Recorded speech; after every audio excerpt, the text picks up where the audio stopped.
I happen to have one of these laying around, and this is day 0 of reading it. But what I really want to go over is, well, how does one go about reading something like this, right? And it turns out there are a few ways. So you could take what we typically call a Bible and go from Genesis to Revelation. Or you could get a Tanakh, which has a different Old Testament order than pretty much every other kind of one of these.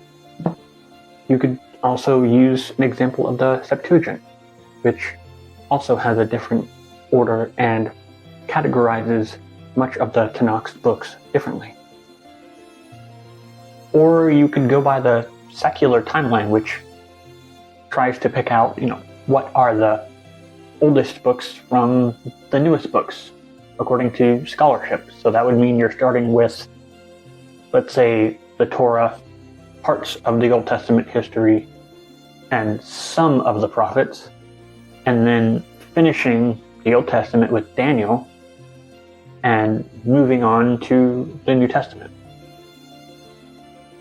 You could also kind of read the Bible as it is sort of a hyperlinked text, topic by topic and subject by subject, going from one to the other, to and fro. However, I'm just going to read it from beginning to end. I definitely don't have normative Christian values, so I'm kind of excited to see what my beliefs are going to be and where my convictions will lie. My source, per se, of the Bible is going to be Dewey Rheims' Challoner's revision. I understand it comes from a very Catholic environment, and I don't necessarily care for a Catholic perspective.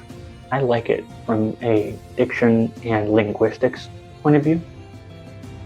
It reads a lot like the King James Version, which is also familiar to me, with a lot of Latin-inspired word choice, and even some Greek-inspired word choice when you consider how much the Septuagint influenced the Vulgate.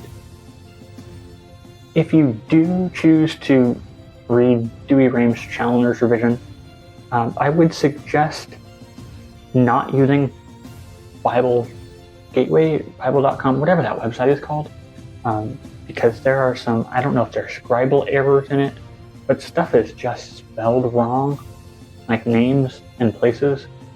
So I would suggest getting one in print or finding a different website.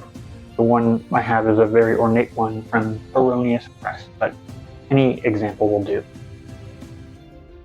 Jesus says, if the gospel is so apparent, that the rocks will cry out. And so I'm curious as to my response to this book and understanding what I believe and where my convictions.